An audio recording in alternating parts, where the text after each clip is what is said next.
Hello, everyone. Mike again with Hills and Hollers Homesteading and Prepping, and long days, folks. It's like Groundhog Day anymore. This pandemic's just about turned everything on its head. Working in the field that we work in, honest to goodness, it is. It's like Groundhog Day every day. Nothing seems to change. But weather finally straightened up. It actually hit 49 degrees today. This weather's just ridiculous. I don't know. Mother Nature's off her meds or what's going on, but yeehaw. What a ride.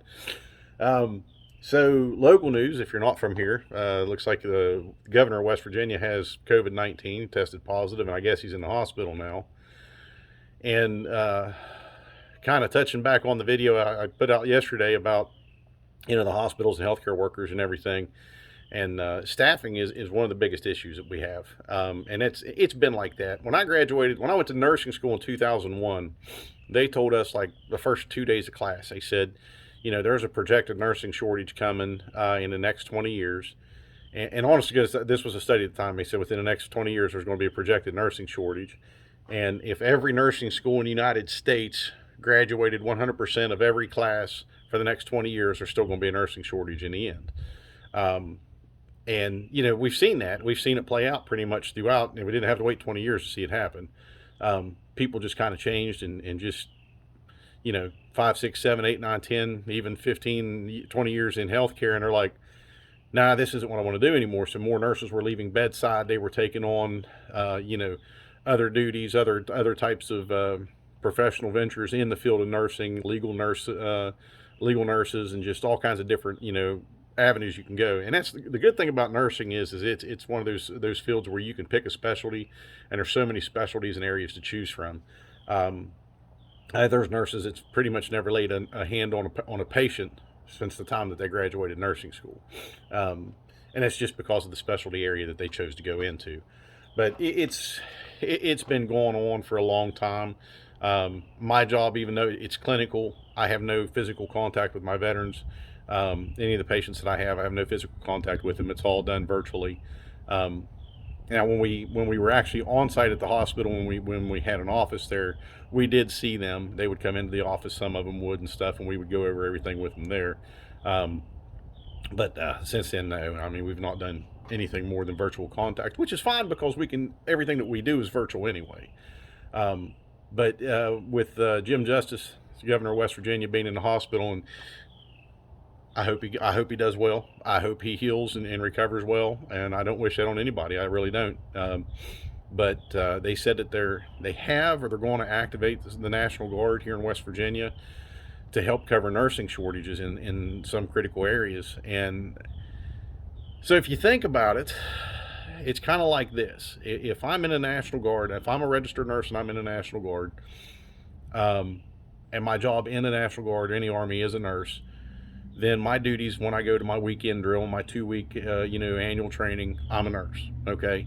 If you pull me away from my civilian job to do my military job, you're pulling a nurse from a hospital in the state of West Virginia to staff another hospital in the state of West Virginia. So you're not fixing the problem. You're robbing Peter to pay Paul, if you've heard that expression. And the other side of that coin is like the saying about daylight savings time, the old native saying that only the white man would think that they could cut 6 inches off the bottom of the blanket, sew it to the top of the blanket, and make a longer blanket. It just doesn't fix things. And like I said, if I take nurses from this hospital to staff this hospital, now this hospital's got shortages, so it doesn't work. I mean, it may relieve the stuff at the hospital with the critical shortages, but it creates shortages at the other hospitals. So you guys, you get the point. I hope I'm not blabbering on too much about that, but that's, like I said, those are the things that with everything going on right now, and there's been no solid steps. Everything is take the jab, take another jab, take another jab. Well, go ahead and take another jab, and we're going to see if we can create another jab to fix all the jabs, what the other jabs didn't cover. And I mean, it just, so wear a mask, don't wear a mask, social distance, okay, everybody go back to your normal. You don't have to wear a mask. You have to wear a mask in school, but you don't have to wear a mask to go to this. You don't have to wear a mask to go to that. Okay, whatever. Masks work, they don't work, whatever your thoughts are on it. It's a mess. And like I said, it's just, honest to God, the last couple months, every morning we'll wake up, I just look at my wife and I said, it's Groundhog Day again. And it is. It truly is, because we're just spinning our wheels. Don't have the answer to it. Unfortunately, we're just going to have to accept that COVID is here. It is endemic. It's going to be here. As a matter of fact, previously having COVID and knowing how it started and everything like that, right now I've got a lot of sinus pressure and stuffiness and a runny nose and just a little bit of a scratched, little sore throat. So I might actually have COVID again. The good thing about that is I don't go into work. I stay at home. So it doesn't do me any good to go get tested, because unless I get sick, like bad sick, there's no reason for me to go get tested. I'll just stay the hell at home and avoid people, which is it's pretty much my life goals right now anyways. But the healthcare crisis, and we'll talk about this more in future videos and stuff as we see how this plays out. But it is, I mean, there's no easy answer to this. And you can't just say, one of the proposals here in West Virginia in the legislature coming up is that they want to pay for all nurses coming into school. So anybody who wants to go to nursing school, if you qualify, they're going to pay for your education to become a nurse. You're looking at 4 years before these people graduate. 2 years if they accept an associate degree program, but I think more they're leaning towards a bachelor's degree program. So you're looking at 4 years before you actually get these nurses out. And then you're looking at a year minimum of experience before these nurses are going to be highly desirable, as in experienced nurses. Because the truth be told, nursing school does not teach you how to be a nurse. Nursing school teaches you how to pass the nursing test.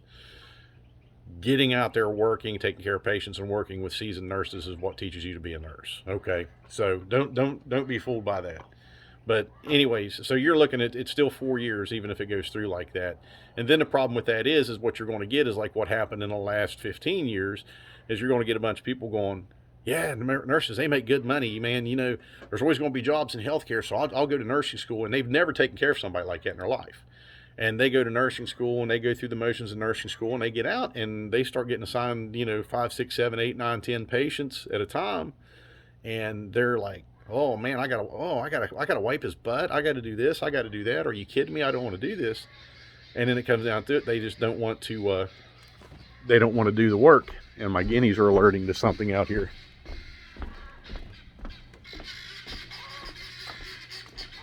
There must be a critter. And one of the chickens is raising hell. And they're all hiding. Guineas are good for something. They're obnoxious as hell, but they will let you know when something's around.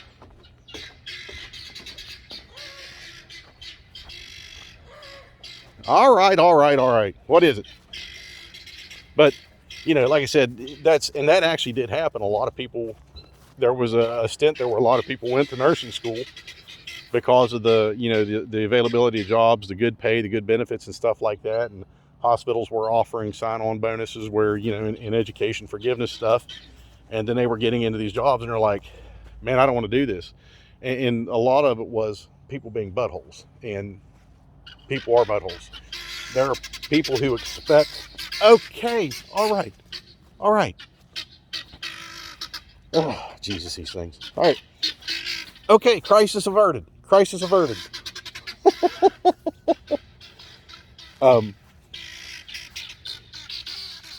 Evidently not. What's got you guys torqued up? But anyways. Okay, all right, it's enough. All right, so anyways, a lot of these people, they got into it and found out that they're going to be the 12-hour shifts that they're going to work. Pretty much every nurse is going to come out of school, and you're going into 12-hour night shifts on busy medical surgical floors. And that's where you're going to get a lot of your experience at. What? Is it me? So, and they realize that they're actually, and I'm not, degrading anybody, but a lot of them realize they're actually going to have to work for a living. And, these people, they spent two to 4 years in school and spent all that money and done all this and got into a job, they realized this isn't what I want to do. And that really truly happened. I mean, there was tons of them that happened to, and that was probably like 2005, 2006, up to about 2015. We've seen a lot of that, and I mean a lot of that just for this area. So, you know, California's got a good idea of all things, of all places. California coming up with a good idea is that you have to be a nursing assistant there first. You have to be a certified nursing assistant, and then you have to go to, I think, then you have to go to LPN school, be an LPN, and then you go to nursing school. So they make you take those steps, and that's, to me, that's great. All right. Because that introduces you to a whole new world before you dedicate yourself to all that time and effort of becoming a nurse and then putting people's lives in your hands. What the freaking hell is going on?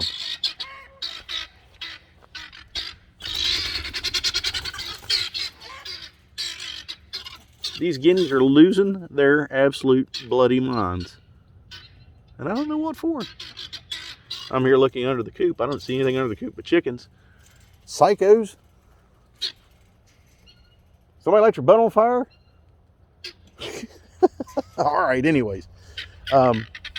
Distracted by the damn poultry around here.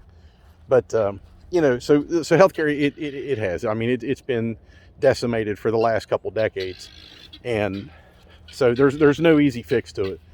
And, you know, to make the effort to fix it, or at least start fixing some things and get some things rolling in the right direction, it's not going to be an overnight fix. You're not going to get this done in 6 months. It's going to take a long time. The other part of that is that healthcare took a turn a couple decades ago where they went from a patient care model to a customer care model and a customer satisfaction model. And when they did that, it took healthcare to a corporate aspect instead of a patient care aspect, and it just turned it up on its head. You know, they go by Press Ganey scores as their, or patient satisfaction scores, though some of them will use marketing agencies and stuff like that. But Press Ganey was one of the big ones, and then other areas that they looked at for patient satisfaction scores, and they based a lot of stuff on patient satisfaction scores and stuff like that. And my thoughts on that are, you know what? Patient satisfaction scores are this. If I get sick, I go to the hospital. They say, hey, Mike, you got pneumonia. We're going to get you started on some antibiotics here. We're going to admit you for a few days. Your white blood cell count starts to come down. We'll take you off the IV antibiotics. We'll start you on oral pills and stuff, antibiotics, and send you home. Okay, admit me, take care of me, get me better, send me home. Why should I be disappointed? Why should I give a bad patient score here, or a bad customer score here? Because I came in sick, they got me better. I got to go home. I didn't die. What do you expect these people to do? I'm not the only patient in a hospital. I can't expect these nurses who have 5, 6, 7, you know, other sick patients to answer to my every little whim, scratch every little itch that I have, and fluff my pillow every time I get uncomfortable, because it's unrealistic. And I think that's the biggest problem, is a lot of people have a ton of unrealistic goals, or expectations rather, in today's society that are just unobtainable. So now, to clarify all this as to what this has to do with anything homesteading and prepping, like I said in the previous video, is that, you know, we're in a situation where our healthcare system is absolutely in distress. I mean, it truly is in distress. And if something happens, and I mean just locally here, just honest to goodness locally, this one hospital, and there are other hospitals in the region, but they're overwhelmed too. You take an incident where there's 3 tour buses on the interstate, all 3 of them crash, icy roads or something like that. You've got, what, 60 people on each bus or more? So you're looking at, we'll say 150 or more patients, maybe even upwards of 200 patients all at once now. Some of them are going to be walking wounded and aren't going, or, you know, may refuse to go to the hospital. First thing a lot of them are going to think, and this is the truth too, is, oh, money, cha-ching. I'm going to go, oh, my neck, oh, my back. And they're going to go to the hospital. So now you're overwhelming an already overwhelmed facility and an already overwhelmed region with, you know, an acute incident that's going to just bury everyone because of everything going on right now with the, the virus and the outbreak and the rapid spread and, the increased hospitalizations and already increased demands on the healthcare system. So, it doesn't even have to be an SHTF event that, that affects statewide or anything like that. It could be one incident on a damn interstate. And, you got one. So within 40 miles of the closest hospital here, you've got 2 other hospitals. And then you go out to 50 some miles, you got 3 hospitals.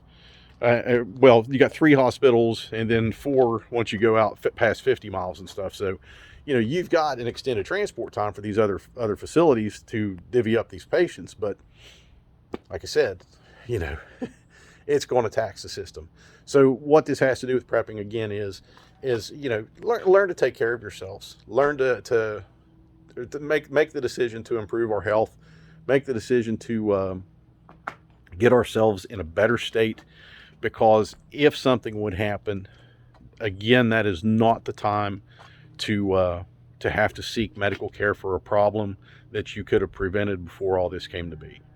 And this is just my little ploy to try to get everybody a little healthier. But it is true. And I mean, it's something that in the future you'd be like, I'm glad I got my blood pressure controlled. I'm glad I lost 20, 30 pounds. I'm glad I got off my blood pressure medicine. I'm glad I, improved my diabetes and my health has improved and all this other stuff. Because if something happens, I mean, this is no time to be sick. And when something else happens, that's definitely not the time to be sick. So, and though sometimes we can't prevent illness, we can do a lot to prevent the onset of it ahead of time by keeping ourselves healthier. So that's it again. Like I said, I'm not going to harp on this stuff and drag it out more. I mean, you guys kind of get the idea of what I'm talking about with it. But when things are like they are right now, I want people to prep. I want you to be prepared, and I want you to prep like nobody's coming to help. Now, that's just it in a nutshell. I can't make it any more clear. I want you to prep and be prepared like no one's coming to help you, because when crap does hit the fan, especially in this day and age right now with everything going on, nobody's going to come to help. And I hate to say it like that, but that's truth. But anyways, we'll leave it at that. No more doom and gloom type stuff. Even though it is reality, we got to face it. But just a little update on things. And the guinea's finally shut up. So whatever it was ever left or ate them. Tear. All right, guys. Beautiful West Virginia sunset over the mountains. Give us a like. Leave us a thumbs up here on the channel. Leave us a comment. Tell us what you think. Give me some ideas for some content. Subscribe to the channel if you're like-minded and like this kind of content and everything. And folks, take care. God bless, and keep prepping.